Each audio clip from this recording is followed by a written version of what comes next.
Hola, ¿cómo están? Qué gusto reencontrarnos acá. Les deseamos muy buenas noches. Como siempre aquí en Mega TV, en Conversando la Noche, invitamos a protagonistas de nuestra actividad social, cultural, artística, deportiva, distintos ámbitos. En este caso es difícil encuadrar a este invitado porque es un hombre multifacético de muchos años en Paraguay, con una gran tarea social vinculada también a su fe religiosa. Por eso quiero que se pongan cómodos y me acompañen durante casi una hora a una charla muy importante, muy interesante, con el padre Pedro Velasco.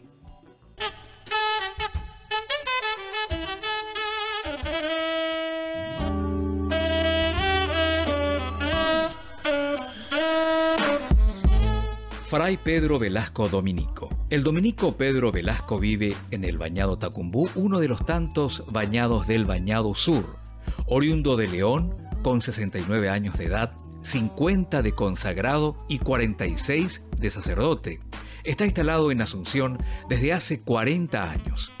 Durante los primeros años en el país, trabajó en la Universidad Católica de Asunción como docente y luego como director del Departamento de Pastoral. Desde hace 30 años está asentado en el Bañado Sur, párroco de San Felipe Santiago, atiende también 4 capillas, un centro comunitario con diversas actividades y la vida de las casi 10.000 personas que viven en el Bañado Tacumbú. Por si fuera poco, durante los preparativos para recibir al Papa en Paraguay, luchó para que en la visita que Francisco realizó al Bañado Norte pudieran participar los bañadenses.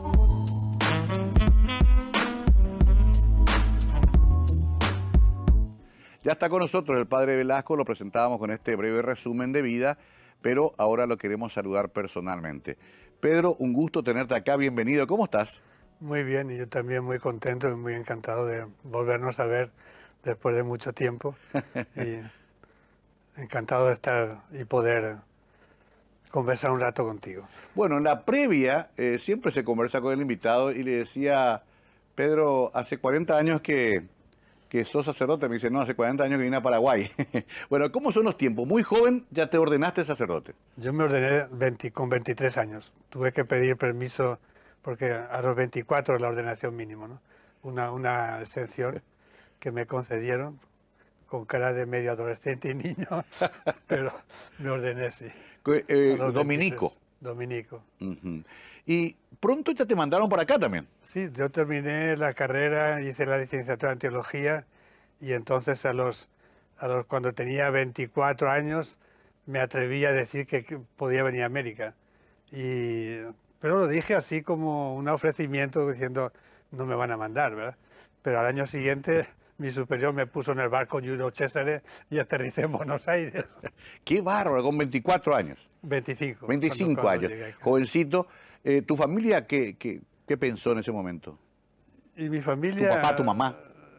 Mi mamá murió muy joven. Ah. Mi mamá murió a los 42 años, mi padre era viudo, ¿verdad? Sí. Y la verdad que le costó porque mi padre sacó a la familia entera, somos 6 hermanos, yo soy el mayor. Como mayor era el compañero de mi padre, ¿verdad? Sí. Pero mi padre era una persona de una fe muy, muy grande y siempre respetuoso de la libertad de sus hijos, ¿no? ¿Cómo se llamaba él? Ursicino, él estuvo 14 años en Paraguay. Ah, él es el famoso Ursicino. Él estuvo 14 años en Paraguay. Vino a vivir contigo acá. Claro, pero después de mucho tiempo, ¿verdad? Claro, sí, no entiendo perfectamente.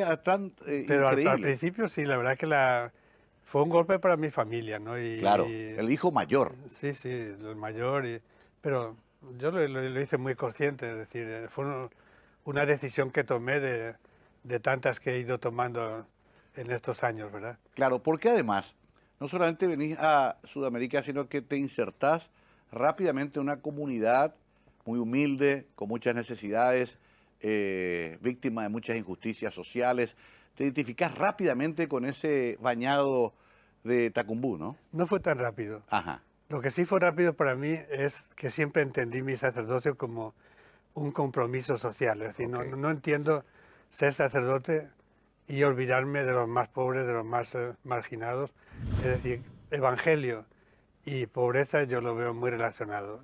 Evangelio y justicia, evangelio y promoción humana, Creo que son cosas íntimamente relacionadas. Entonces, creo que la vida, el compromiso cristiano va por ahí, tiene que ir por ahí si quiere ser fiel a la esencia del Evangelio, ¿verdad? Entonces, eso sí que lo tuve siempre presente, ¿no? Yo trabajé mucho también con los universitarios de aquí en Paraguay. ¿Cierto? Al principio estuve trabajando con el movimiento universitario católico y me acuerdo que cuando me propusieron que me dijo que trabajara en la pastoral universitaria fue Monseñor Rolón, con el que trabajé 5 años, una experiencia buenísima, muy buena. Todavía en épocas de Stroessner. En tiempo de Stroessner, claro, en una época dura, ¿verdad? Sí. Y cuando me propusieron, que yo estaba en Madrid haciendo un año de especialización en sociología, yo les dije, si el movimiento universitario va a estar abierto al compromiso social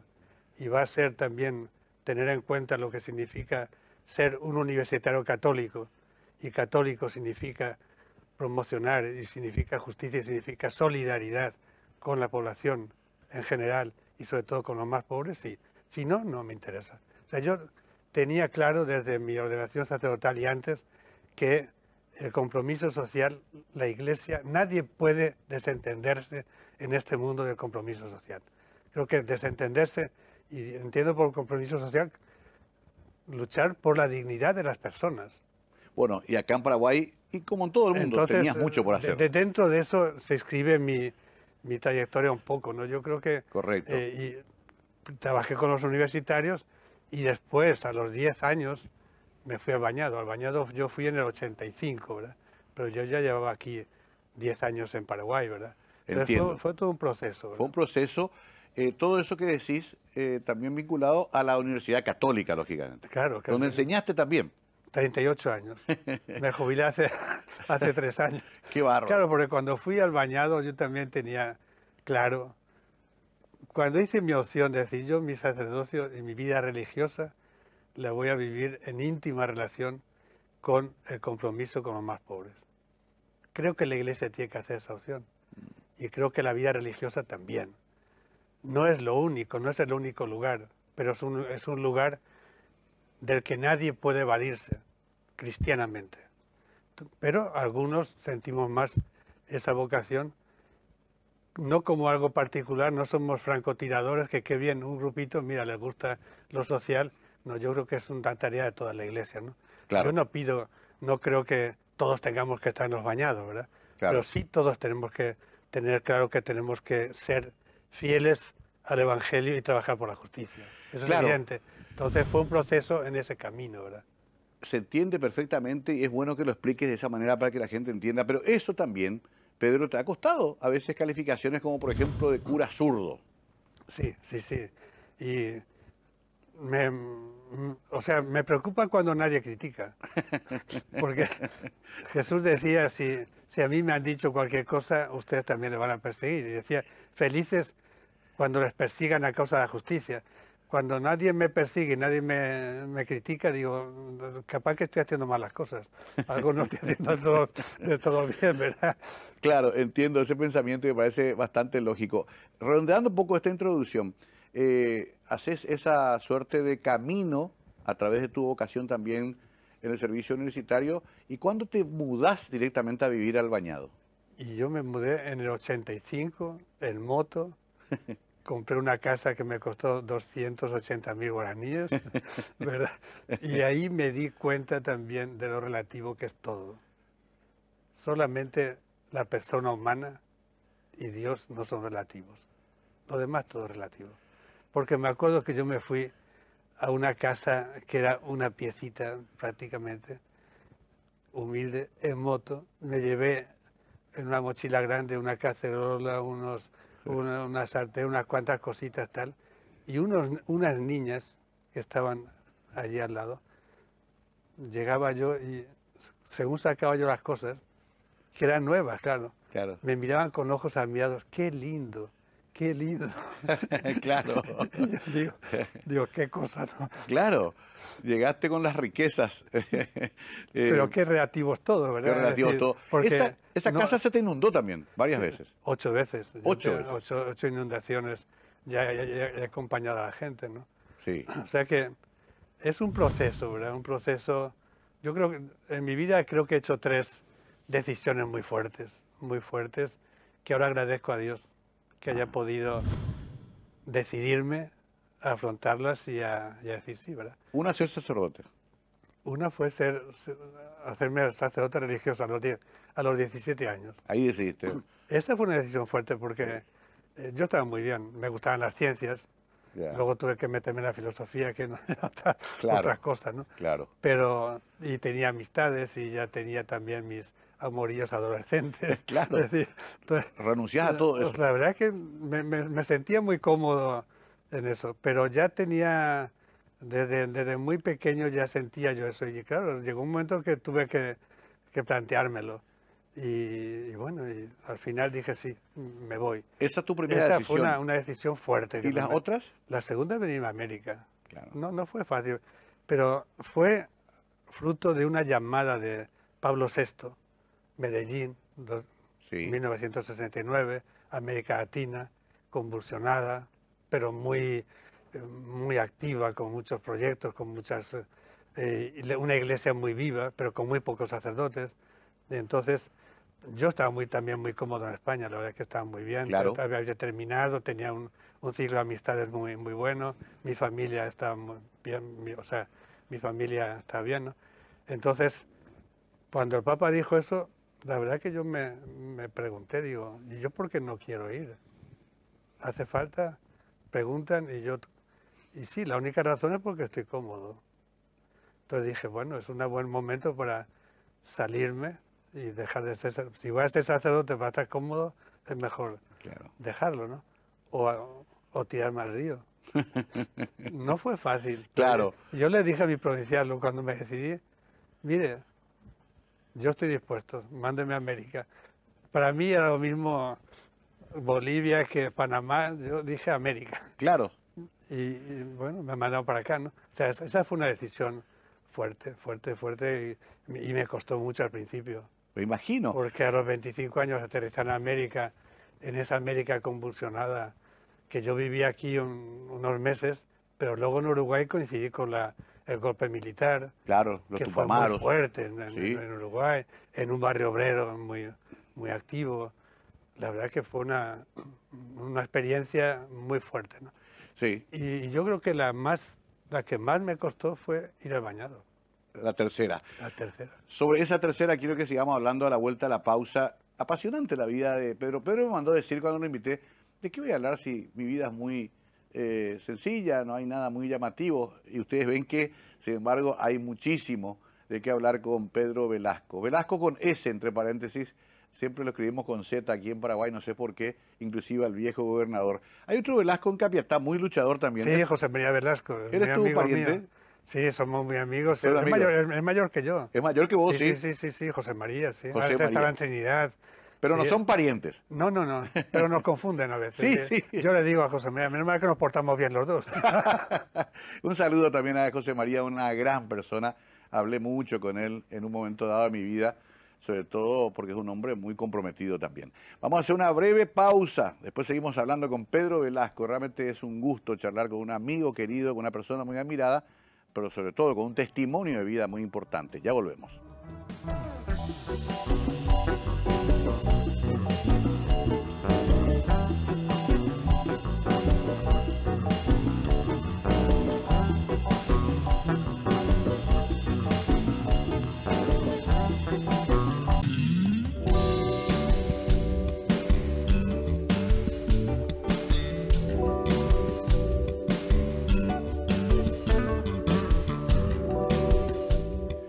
Nos decía el padre Velasco 3 decisiones importantes en su vida, difíciles también como toda decisión, la de adoptar la vida de religioso, siendo muy joven, luego la de venir a Latinoamérica, una Latinoamérica convulsionada, siempre necesitada en muchos aspectos, y la tercera, ir al bañado con su moto, sus enseres y bueno, su casita, su primera casita ahí en pleno bañado. ¿Ya fue en el bañado Tacumbú directamente? Bañado Tacumbú, en 1985. ¿Por qué elegiste el bañado Tacumbú?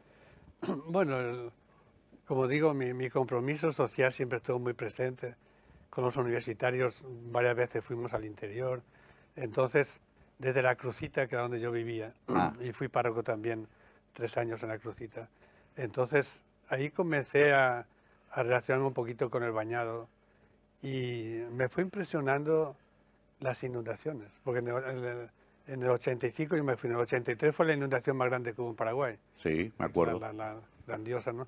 Entonces, en aquel tiempo Sajonia todavía estaba medio deshabitada. Y la gente, cuando venía inundación, le veías venir por Sajonia buscando algún sitio donde ponerse, en los caminos ahí, Sí. lo que llegaba al bañado. Esas caras desconcertadas, tristes, de decir, ¿qué hago ahora con la inundación? Porque entonces no existía ni la SEN, ni el Conmueda, ni nada, ¿no? Claro. Entonces, eso también me interrogó bastante. Digo, pero ¿cómo es posible que esta gente sufra tanto y se haga tan poco, verdad? Claro. Y fue parte también de mi proceso. Tú sabrás que en la vida religiosa y en la teología latinoamericana hubo en aquel momento un planteamiento de la vida religiosa inserta. Sí. Vivir la vida religiosa con los pobres y pobremente. La opción por los pobres. La opción por los pobres, pero vivida, hecha realidad, ¿verdad? Claro. O sea, viviendo con ellos Sí. y como ellos, ¿verdad? Que fue también un fenómeno que volcó a muchísimos sacerdotes y religiosas, Religiosas, a vivir ahí en el... religiosas muchísimas en el interior, sobre todo con También. el mundo indígena. O sea, en América Latina realmente la vida religiosa tiene un camino de compromiso social muy grande. Como siempre yo digo, los pobres no se les escucha y no se les ve, no ocupamos lugar. Entonces, pero realmente la Iglesia ha hecho una opción muy grande y entonces yo también formé parte de eso y dije, bueno, muy bien, estamos reflexionando, estamos diciendo, pero también vamos a aterrizarlo. Y yo le hablé con mi comunidad y me gustaría que vayamos allá, sí, sí. Y entonces fue eso, una vida religiosa inserta, vivir con ellos. Por esto, para mí el trabajo en la universidad fue parte de esa opción, porque si yo voy a estar con los pobres, no voy a vivir de los pobres.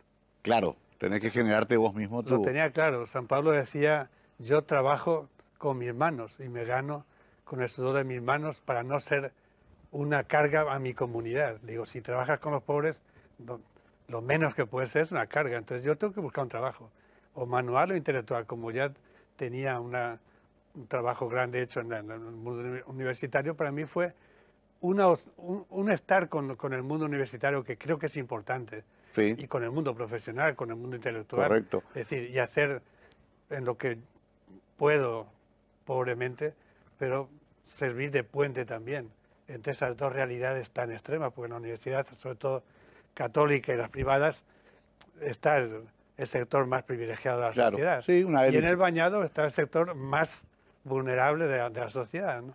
Entonces, conviviste en ambos mundos. Exactamente. Ahora, entonces vos hacías tu misión pastoral en el bañado, pero trabajabas, te sostenías con tu trabajo como profesor universitario. Exactamente, estuve 38 años, pero trabajaba en el bañado. No van a entender que el sacerdote no puede atender a la gente porque Claro. por algo, ¿no? Pero sí que entienden que el sacerdote no está porque está trabajando. Correcto. Porque también todos trabajan. Todos trabajan. Claro. La gente de mañana se va y trabajan. Sí. Y bueno, yo también trabajo. Entonces, eso se entiende. Entonces, yo salía a mi trabajo, pero luego mi vida, mi compromiso, yo diría que el 70% de mi actividad se desarrollaba en el bañado, con una tarea pastoral y profundamente social. ¿En qué momento crean CAMSAT, ese modelo también de trabajo comunitario tan interesante? Y prontísimo, Ajá. en el 89. ¿Qué significa CAMSAT? Y significa Centro de Ayuda Mutua, Salud para Todos. Okay. Porque la salud y la educación eran las dos urgencias más graves cuando fuimos allá, ¿no? Entonces comenzamos a trabajar mucho con la salud.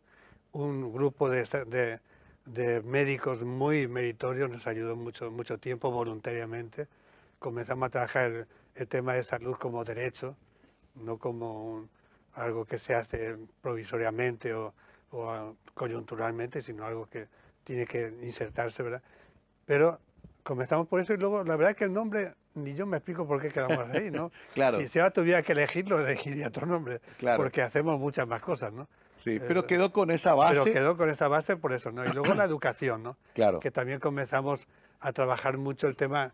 Nosotros, CAMSAT nació, y yo creo que es parte de nuestro crecimiento, porque comenzamos con 30 personas voluntarias y en este momento hay 780 familias socias de CAMSAT, es decir, y a través del tiempo se ha ido consolidando. Yo creo que se debió a que pusimos unas líneas que las hemos mantenido 30 años. Promoción, formación, capacitación y compromiso social, promover los cambios que son necesarios. Entonces nosotros decimos que en nuestro CAMSAT hay como 3 ejes que son asistencia sin asistencialismo. Sí. La gente no puede decirle, me estoy muriendo, espérese que cambien las estructuras sociales, ¿verdad? Claro. Porque ya se murió en el camino, ¿verdad? Entonces, al que tiene hambre ahora y no tiene otro medio, no hay derecho que pase hambre y si se le puede, se ayuda. Pero hay que tener mucho cuidado de no caer en el asistencialismo, que es lo peor, porque de ahí al clientelismo y a la dependencia es... Entonces, decimos asistencia, pero cuidando de que nunca... Y eso implica trabajar con la gente, hacerles sujetos, hacerles críticos frente a lo que se hace. Sí. En el comedor, que tuvimos un comedor durante 15 o 20 años, ¿no? Porque era una necesidad. La gente, los niños iban sin comer a la escuela. Entonces, nosotros dijimos, dar de comer a ese niño que tiene que ir a la escuela, ¿no? Cuando comenzaron los programas escolares de dar comida, cerramos el comedor.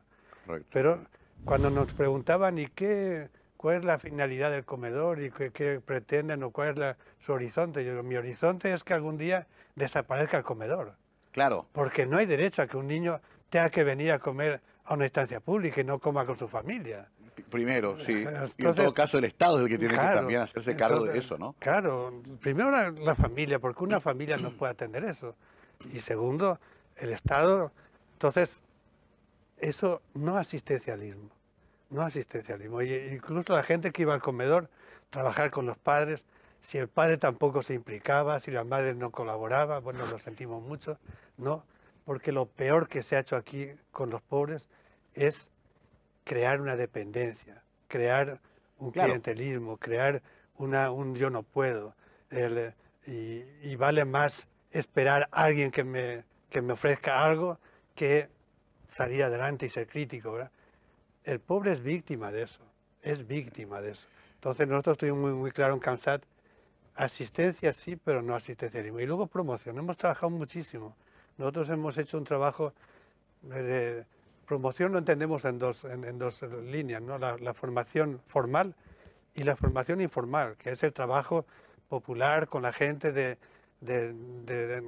plantear los problemas, de hablarlos, de conversarlos en diferentes instancias, pero también la formación formal, profesional. Hemos hecho muchos cursos de formación profesional. Sí. Ahora estamos en un proyecto muy grande con un convenio con el Ministerio de Trabajo de formar 2.500 personas en estos 2 años, que la gente pueda llegar a bachiller. Tenemos unas becas para secundaria que nosotros hemos dado más de 2.000 becas en este tiempo. Muchos adolescentes que terminan el bañado y ya no pueden acceder ya les cuesta terminar la primaria. Sí. Y ya acceder a la secundaria, a veces por cosas, no tienen para comprarse unos championes, no Claro, tienen para útiles. Los útiles mínimos. Sí. O sea, entonces, esas becas nosotros las hemos dado, y no solamente dar la beca, tenemos un grupo de monitores que ya son gente que hizo la beca y que algunos ya han hecho la universidad, ¿verdad?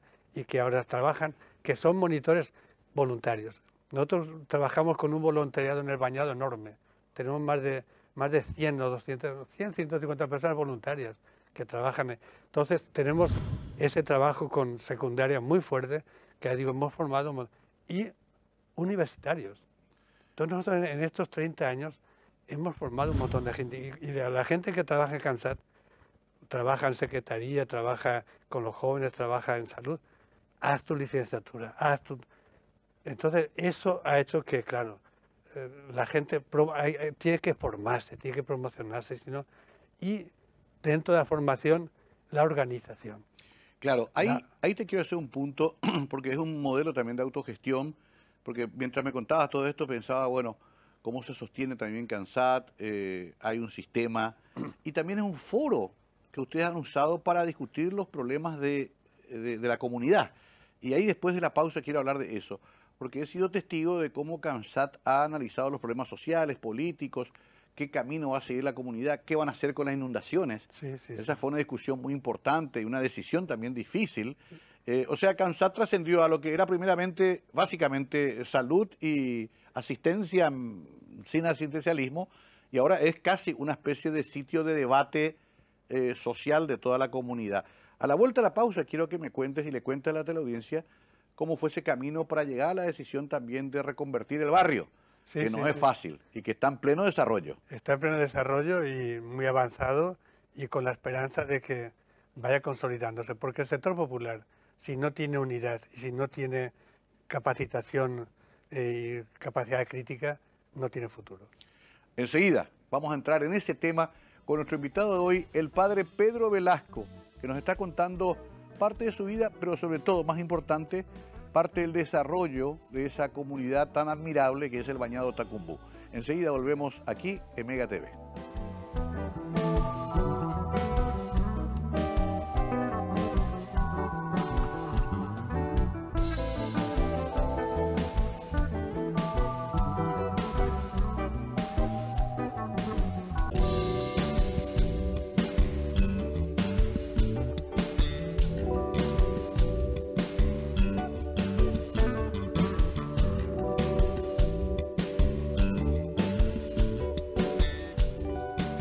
Es un gusto conversar la noche con Pedro Velasco. Enseguida entramos de lleno al proceso actual del Bañado Tacumbú, pero antes, como hablábamos en el corte, venía una familia de maestros, Ursicino maestro, y algunos de tus hermanos también.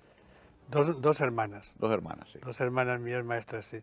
Y mis tías, mi madre era maestra, mi abuelo era maestro. Ajá. Y todos con una vocación muy fuerte. Mi abuelo maestro tiene un monumento hecho en su pueblito, donde fue maestro muchas veces, Sí. porque es de los pocos pueblos de España donde no hubo ningún asesinato por ser de derechas o de izquierdas.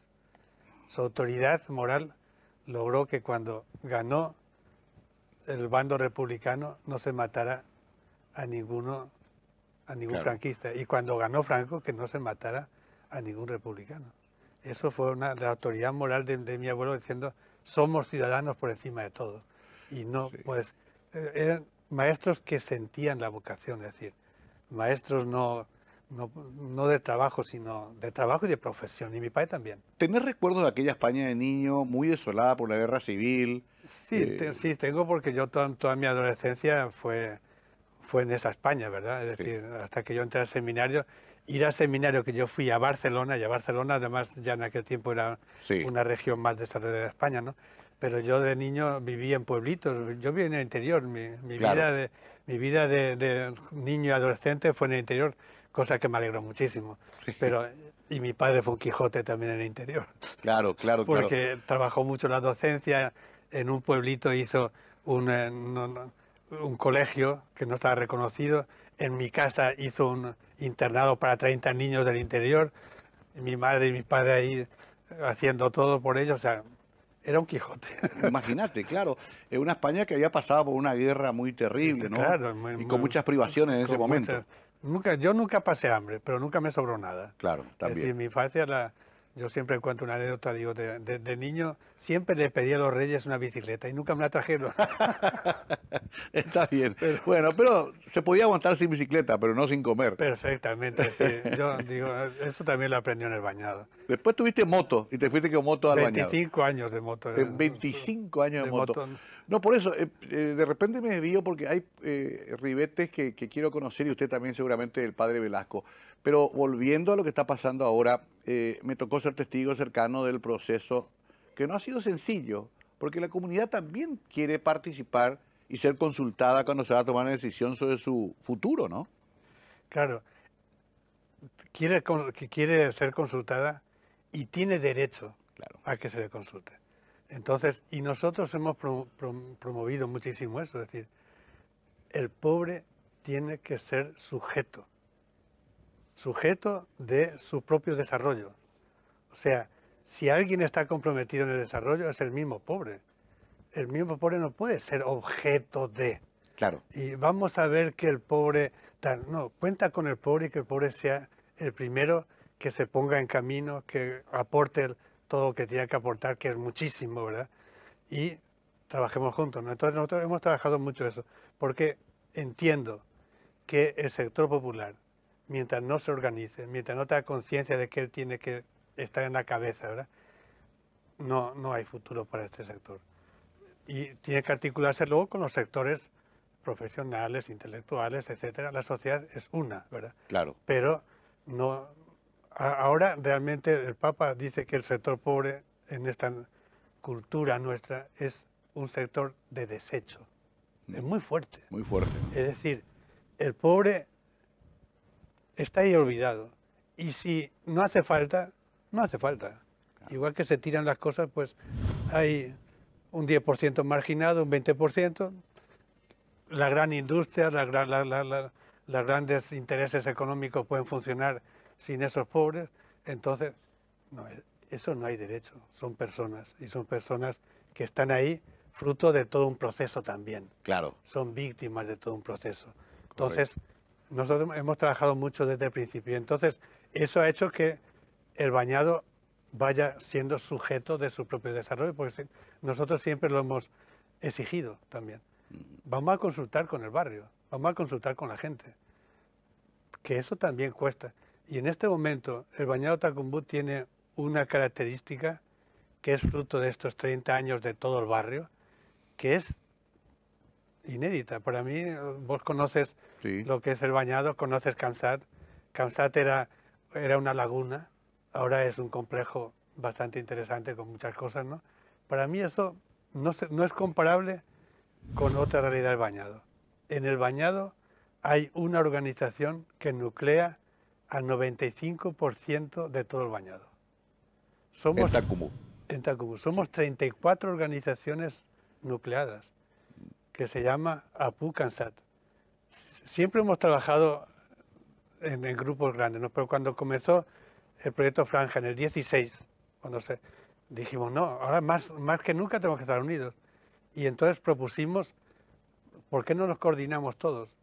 Y estamos comisiones vecinales, clubes deportivos, pescadores, oleros, las 4 iglesias evangélicas, la Iglesia Católica, 34 organizaciones que trabajamos juntos. Claro, eso también le da legitimidad al proceso, pero tuvieron que hacer incluso una suerte de experimento electoral para poder legitimar eso. Claro.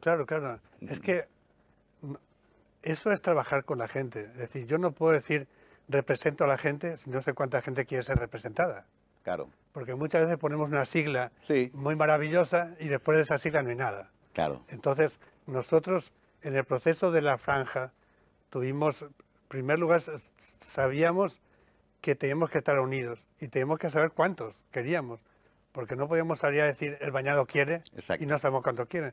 Nosotros en el 17 hicimos una consulta popular a todo el barrio, que también lo hicimos porque teníamos capacidad.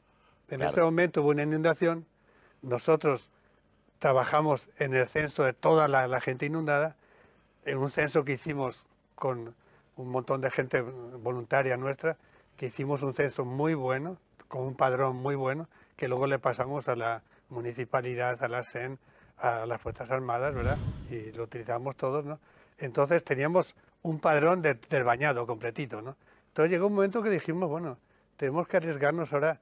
¿La gente quiere o no quiere la franja? Claro. Porque había también toda una discusión que todavía hay, ¿verdad? Cierto. Y que creo que es legítima también, o sea, que todos los bañados se lo pregunten y decidan, ¿verdad? Pero nosotros llegó un momento que dijimos, bueno, si nos comprometemos tenemos que saber, ¿no?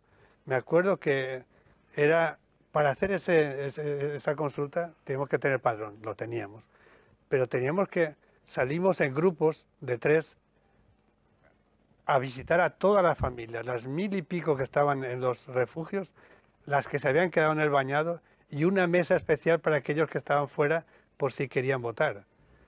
Y eran grupos de 3 como mínimo. Uno que iba con su urna, otro que iba con el padrón y otro que iba con las boletas. Claro. Si no teníamos 100 voluntarios, era imposible hacer esa consulta. Claro. Primera cosa, yo cuando salí, me acuerdo esa mañana que estaba lluviosa y dije, si me encuentro con 20 o 30 voluntarios, esto no funciona. Claro. Pero había que hacerlo. Cuando voy y nos encontramos y había más de 100 voluntarios. Entonces comenzamos y teníamos la orden no discutir con nadie. ¿Qué se le preguntó a la gente ahí? Un mes antes se trabajó. Sí. Franja costera, sí o no, o defensa costera, que era el muro de contención o el refulado, ¿verdad? Sí. La pregunta era esa. Un mes antes se hicieron un montón de reuniones, tal, y la gente sabía, tenían 10 días antes un modelo de boleta, sabían lo que se iba a votar, entonces se consultaba eso. Y para el bañado Tacumbú ganó la opción refulado. Entonces hicimos esa consulta y participó el 86%. El 86% de la población censada. Censada, del padrón. Sí. Porque el que no quería, no quería. Claro, clarísimo. también se dio derecho. Claro, está en su derecho, ¿no? Sí. Y con cosas muy lindas, ¿no? Porque iban a la casa y a veces la jefa de familia era mujer y también votaba, ¿no? Sí. Y a lo mejor pues el varón ya había dicho que no. Y bueno, y no, y la otra, no, yo voto lo que quiero, ¿no? Claro. O sea, muy interesante, ¿no? Claro. Al final, el 87% del bañado votó. En las mesas que hicimos, que pusimos una mesa para los de fuera, tuvimos que poner 2 mesas más. Con escribanía, que monitoreó todo el proceso desde el comienzo hasta el final. Se recontó y el 92% dijo que sí. Interesante como ejercicio de participación ciudadana y de toma de decisiones de la comunidad, ¿no? De algo que se trae y se impone. Eso pasó en el bañado Tacumbú y por eso está avanzando el actual proceso. Vamos a tener que hacer una nueva pausita, después estamos con la parte final, pero ahí quiero ver cómo estamos ahora, ya a 2 años, casi 3 de ese proceso electoral de vuelta. Y sobre todo quiero dejar también para el final escuchar la opinión del padre Velasco sobre esa suerte de prejuicio social que hay con respecto a los bañadenses. Sí, sí. Mucha gente, vos sabrás, cree que el bañadense está ahí porque quiere, porque está esperando el favor político. Hay como una especie de menosprecio. Me gustaría escuchar tu opinión y explicación acerca de ese concepto. Lo vas a escuchar de un bañadense más. Sí, por eso, claro. No es que le vamos a pedir a un experto en el tema, le vamos a pedir a un poblador. ¿Qué piensan ellos cuando hay gente que por ahí dice livianamente, esa gente está ahí porque quiere, está por la prebenda, por el pago del voto, y me parece que es injusto ese concepto. Pero mejor que lo responda él a la vuelta de la pausa.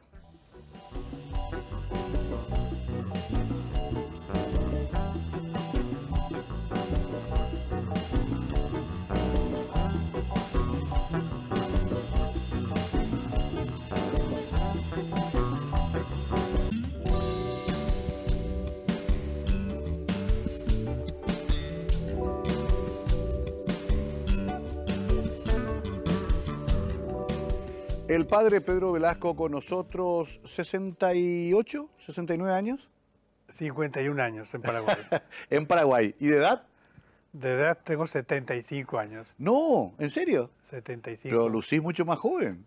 Sí, ya estoy superando mi juventud aceleradamente. Te toca estar entre los decanos ahora del bañado. Sí. Estás ocupando ese cargo honorífico. Bueno, no, le dije en serio 69 porque pensé que no llegaba a 70 todavía. Lo que pasa es que esa vitalidad que tiene Pedro la transmite también en su fisonomía. Pedro, antes de definir ya lo que va a pasar con el bañado en los próximos meses y años, ese concepto de cierta gente que a veces hasta lo dice repitiendo, digamos, fórmulas preestablecidas, se tiene la idea que el bañadense es casi un Aragán vividor. ¿Por qué no buscan una casa en Itagüá, en Carapeguá? ¿Y por qué no buscan un trabajo formal? Hay todo un preconcepto social muy duro y muy triste también. ¿Qué pensás de eso? Eso es así, y es evidente, y yo lo sufro con la gente. La gente ya del bañado muchas veces dice, yo no sé, ¿dónde vives? En Sajonia. Porque saben que decir en el bañado o en el bajo ya es sinónimo de no dar trabajo muchas veces. Es decir, esa realidad existe. Muchas veces se dice que no.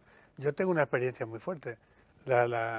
Nuestro trabajo con los jóvenes, un trabajo es con los niños en el fútbol, ¿verdad? Tenemos una escuela de fútbol Sí. que ahora acabamos de inaugurar una cancha iluminada hace 15 días, ¿no? Ajá. Tenemos casi 200 niños y niñas desde hace años que primero no nos querían asociar a la asociación de fútbol porque éramos del Bañado.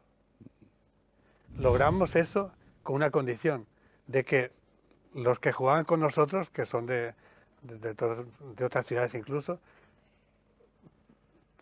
compitían con nosotros fuera del Bañado. Teníamos que buscar otro sitio. Después de eso logramos que van al Bañado, con una condición, de que la policía acompañara por seguridad. Ahora, de hace años, no hay ni policía ni nada, la gente va ahí, felices. Claro, pero No fue un pasa- proceso. Fue un proceso donde quedó claro la discriminación que hay. Claro. Ahora la gente va y viene de Capiatá, viene de tal, porque competimos con todo el mundo, felices, nunca ha pasado nada. Hemos ganado el premio de mejor conducta varias veces. Es un prejuicio real, es un prejuicio y es a nivel universal. Sí. Una gran filósofa Adela Cortina publicó un libro, Aporofobia, el desprecio a los pobres, por ser pobres. Existe, y en nuestra sociedad muchísimo. Entonces, en el Bañado, por supuesto, y eso es algo que es tan incrustado en la conciencia ciudadana no pobre, incrustado en el pobre mismo. El pobre mismo a veces, él mismo dice, sí, nosotros ya, es que somos así. El mismo pobre, ¿no? Claro. Entonces, existe eso y es una lacra que hay que erradicar porque es injusta completamente. El pobre, lo más absurdo que hay es pensar que el pobre es pobre porque quiere. Nadie va a elegir. Yo digo, uno nace en el Bañado. Yo he visto el Bañado ahora que tiene un montón de problemas, sobre todo ahora la droga, que es un problema terrorífico. Ahora está 100 veces mejor que cuando yo fui. Pero continúa siendo de unas necesidades enormes, ¿no? Además crece demográficamente también. Los que ganan el salario mínimo no llega al 30%. Salario mínimo. A ver qué familia en Paraguay puede vivir con un salario mínimo. ¿Qué familia puede vivir con menos de salario mínimo? Entonces, esa es la realidad del Bañado, ¿no? Entonces, uno dice, nació esta persona acá. Nació sin comer. Nació con una educación pésima. Nació con una salud deficiente por todas partes. Nació en un barrio que no tiene las prestaciones que tenía que tener para que un niño adolescente pueda crecer, ¿verdad? Eso no lo elige el pobre, eso le viene de nacimiento. Claro. Yo voy a España y veo a mis sobrinos, ahora ya mis sobrinos nietos, ¿no? Y claro, les veo tan desarrollados y tal, digo, claro, si un niño de Bañado hubiera nacido en mi familia, sería lo mismo. Exacto. Sería lo mismo. Claro. ¿Por qué tiene ese problema? Porque nació ahí. Entonces, el pobre es víctima. ¿Hay vagos en el Bañado? Claro, como hay vagos en la clase media, en la clase alta. Claro. ¿Hay alcohólicos? Claro que sí, como también hay otras clases. En el Bañado no son santos, hay de todo. Pero la explicación de por qué yo soy pobre y por qué estoy en el Bañado, de ninguna manera está en la gente pobre. La gente pobre es la consecuencia de una realidad social. Y son víctimas de esa realidad. Por eso es responsabilidad de toda la sociedad. Es decir, no es... Y que el pobre salga porque él es el que tiene que salir. Claro que sí, es el primero. Es el primero. Y de hecho muchas veces está ahí en la punta, ¿no? Pero es un problema de todos. En primer lugar, nadie tenemos que dormir tranquilos cuando un ciudadano no puede vivir dignamente. Claro. Es decir, tiene que ser una vergüenza para cualquier país del mundo que en Paraguay haya un paraguayo que no pueda vivir con dignidad. Sí. Muy claro, padre, clarísimo. Y es bueno escucharlo y reflexionarlo en casa. Pero ya para entrar en el redondeo final de esta charla y como veníamos viendo la evolución del Bañado de Tacumbú, ahora estamos ya en obras. Está avanzando el refulado, la avenida Costanera, y va a haber pronto un proceso en que van a tener que salir en el Bañado de Tacumbú, ir temporalmente a los refugios y después volver a sus casas. ¿Se están preparando para eso? Nosotros nos estamos preparando hace 3 años, hace 4 años. Para nosotros, el salir del Bañado, y ya la gente lo tiene también claro, porque lo hemos trabajado y lo estamos trabajando y cada vez más, ¿no? Para nosotros, un problema es la inundación. Sí. Este proyecto nos va a salvar de la inundación. Pero el problema del bañado no es la inundación. Solamente. El problema del bañado es la pobreza. Claro, Ese es el problema. Porque si no hubiera pobreza, nadie estaría en el bañado. totalmente. Entonces nosotros decimos, no vamos a trabajar y no vamos a hacer un esfuerzo para no inundarnos. Tenemos que hacer un proceso para que nuestra calidad de vida mejore. Claro. Entonces estamos trabajando eso y hemos trabajado en el bañado 12 componentes sociales, que lo trabajamos con la gente y tenemos un documento hecho por la gente. ¿Qué pensamos que tiene que mejorar en el nuevo barrio? Y ellos proponen educación, salud, seguridad, medioambiental, cuidado medioambiental, Claro. derechos humanos, tal. Bueno, ya estamos trabajando en eso. Y la primera que ellos han puesto, participación. La primera, participación. Entonces, para nosotros estamos trabajando en eso y tenemos 4 años todavía, no nos quedan. Ahora, por ejemplo, en lo laboral, que es lo más importante, Sí. decimos una cosa que pusieron, inclusión laboral. Si ahora el 80% no tiene el salario mínimo, el 70%, cuando se termine el nuevo barrio, este 70%, si no logramos que sea el 20 o el 30%, habremos fracasado. Totalmente. Habremos fracasado, ¿no? Por eso es que se habla de que se construye ciudadanía, también se construye ciudad, no solamente un lugar que no se inunde. Claro, pero eso significa trabajar con una mirada a medio plazo. Al pobre no se le puede decir, yo le doy plata y ya deja de ser pobre. No, uno es pobre por un montón de condicionantes. Tiene que formarse, tiene que capacitarse, tiene que interiorizar, tiene que asumirse, tiene que hacerlo como propio. Y eso es muy difícil también trabajar con las instituciones públicas. Aterrizan en el bañado y vamos a hacer un favor a esta gente, y esta gente que sabe, y bueno, ¿y de qué se van a quejar si le van a dar vivienda nueva? Y ¿qué más quieren, verdad? Cuesta cambiar esa mirada. Claro, ¿qué más quieren? No, queremos vivir dignamente y queremos que desde ahora la salud... Tenemos que plantear un colegio como la gente. Claro. Y eso significa un trabajo con el Ministerio de Educación. Hasta la recolección de basura La hay que recolección de plantear. basura, ¿verdad? Este tema laboral, ¿verdad? Sí. Entonces, hay procesos que son importantes también para nosotros y que pueden, es decir, para nosotros es un desafío a nivel de Asunción y a nivel del país. Es decir, tenemos que hacer procesos que hagan que la gente pobre salga de la pobreza. No hacer cosas puntuales y me olvido de dónde está la raíz del tema, ¿no? Entonces, y dentro de ese proceso, la unidad de la gente es fundamental. Nosotros, ese es nuestro Unidad tesoro. y organización. Nuestro tesoro es la organización, yo creo que, y el protagonismo. Bueno, es fabuloso escuchar esto porque además uno lo conoce y ha visto el proceso y el gran mérito, y yo sé que va a estar de acuerdo conmigo, no es de un hombre providencial como puede ser Pedro, sino que de toda una comunidad. Porque ustedes, yo vi cómo se pelean, sacuden, rompen la mesa, están ahí, son fuertes, son activos, muchas mujeres, muchísimas mujeres, como pasa en todo el Paraguay. Podría contarte ejemplos ahora que no terminaríamos. ¿Verdad? Uno muy reciente. Sí, claro, contame uno cortito. Ahora mismo en el barrio temporal, Sí. que ya se han mudado 120 familias a un barrio temporal para que se haga refulado, ¿verdad? Y hay un problema de inseguridad que es Sí. en todo el país, lamentablemente. Correcto, sí. El tema de la droga es terrible. Las mujeres se han organizado y están saliendo con varones en grupos de 3 todas las noches a hacer Las rondas. las rondas. Y pagan 20.000 guaraníes cada familia para pagar también a alguien que les acompañe ya permanentemente, ¿no? Increíble, ¿no? Salió de ellos. Ellas mismas organizaron la seguridad. Exactamente. Bueno, se nos acabó el tiempo, pero ese es el problema con Pedro, que cuando me invita a comer a su casa da más gusto porque hay tallarines, hay algo más rico para comer, pero acá también, si hablamos, vamos a hablar 3 horas. Se nos acabó el tiempo, Pedro. Te quiero agradecer muchísimo porque te das cuenta que valió la pena hablar un poquito de tu vida, pero sobre todo mucho de la vida de una comunidad admirable como el Bañado de Tacumbú. Te agradezco por esta visita. Yo te agradezco por hacer que sea la voz del bañado ante la población en general, que es tan importante, que nos escuchemos. Los pobres, que escuchemos a la gente que quiere una sociedad mejor, que hay mucha gente también que quiere una sociedad mejor, y que la gente que está fuera de la pobreza escucha a los pobres. Pedro Velasco, con muchos años en Paraguay y muchos todavía por completar esa obra fabulosa que él lleva adelante con muchísima gente, con una gran comunidad. Esto fue Conversando la Noche por Mega TV. Gracias.